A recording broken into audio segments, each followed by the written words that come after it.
Hello and welcome.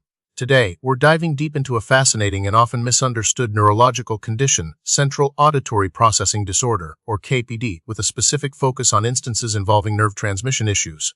While KPD is primarily an auditory processing disorder, we'll explore how it can sometimes manifest with what might seem like eye-related symptoms due to the brain's complex network and interconnected sensory processing. The causes of KPD, particularly when nerve transmission is involved, are varied and complex. Genetic factors can play a role, predisposing some individuals to develop the condition. Neurological insults, such as head injuries, strokes, or infections like meningitis, especially those affecting the auditory pathways in the brainstem or cortex, can disrupt nerve signaling. Exposure to neurotoxins, either prenatally or postnatally, might also contribute. Premature birth and low birth weight have been linked to an increased risk of KPD. In some cases, the cause remains unknown, classified as idiopathic. The pathophysiology of KPD involving nerve transmission centers on the disruption of auditory information traveling from the ear to the brain and within the brain itself.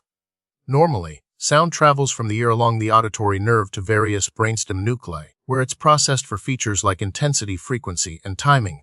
Then, this information ascends to the auditory cortex in the temporal lobe for higher-level processing, including sound localization, speech discrimination, and comprehension.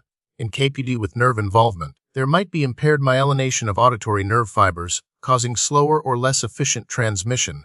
Damage to or dysfunction within the brainstem auditory pathways or the auditory cortex can also disrupt the relay and processing of auditory signals. This can lead to difficulty in decoding sounds, particularly in noisy environments or when rapid speech is involved. The brain may struggle to integrate auditory information with other sensory input, leading to difficulties in tasks like reading and spelling.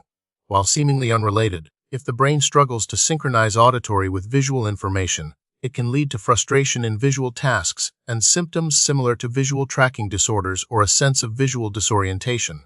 The exact prevalence of KPD is difficult to determine due to varying diagnostic criteria and assessment methods. Estimates suggest that it affects between 2% and 7% of school-aged children. KPD can occur in adults, often as a result of neurological events or age-related changes. The incidence of KPD related to nerve transmission is likely a subset of the overall KPD population, and further research is needed to determine specific epidemiological figures. The signs and symptoms of KPD can be subtle and often overlap with other conditions, making diagnosis challenging. Common auditory symptoms include difficulty understanding speech in noisy environments, trouble following rapid speech, frequently asking for repetition, mishearing or misunderstanding spoken information, and difficulty discriminating between similar sounds.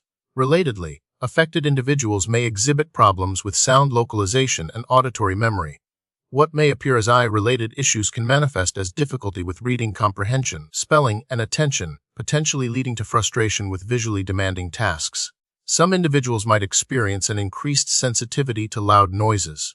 Often children with KPD are wrongly perceived as not listening or having attention issues. Diagnosing KPD requires a comprehensive audiological evaluation performed by a qualified audiologist.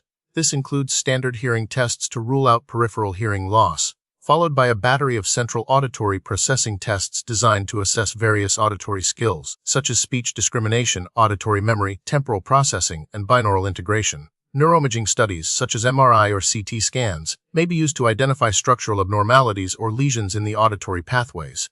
A multidisciplinary approach involving audiologists, speech-language pathologists, and educational psychologists is often necessary for accurate diagnosis and appropriate intervention. While KPD is not typically classified into strict subtypes, it is often described based on the primary auditory processing deficits observed. These include auditory decoding deficits, integration deficits, prosodic deficits, and organizational deficits. In cases involving nerve transmission problems, the underlying issue is the impaired transmission of auditory signals through the auditory pathways. This disruption can contribute to various KPD profiles, depending on the location and severity of the nerve damage. Management of KPD typically involves a multifaceted approach. Environmental modifications, such as reducing background noise and using assistive listening devices like FM systems, can improve auditory access. Auditory training programs are designed to enhance specific auditory skills, such as speech discrimination and temporal processing. Speech-language therapy can address language and communication difficulties. Educational interventions may be necessary to support academic performance, including strategies for reading, spelling, and attention. Collaboration between audiologists, educators, and parents is crucial for successful management.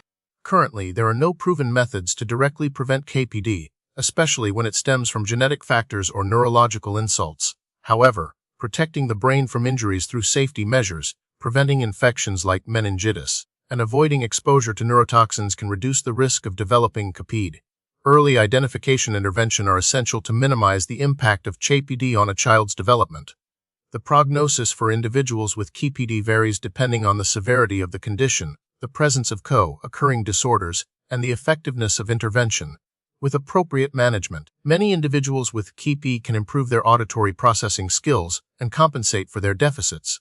Recent research focuses on developing more effective auditory training programs and understanding the neural mechanisms underlying KPD. There is growing interest in using neuroplasticity-based interventions to promote rewiring of the auditory pathways. Further research is needed to better understand the long-term outcomes of KPD and to develop targeted treatments for specific subtypes of the disorder. Thank you for joining us on this exploration of central auditory processing disorder.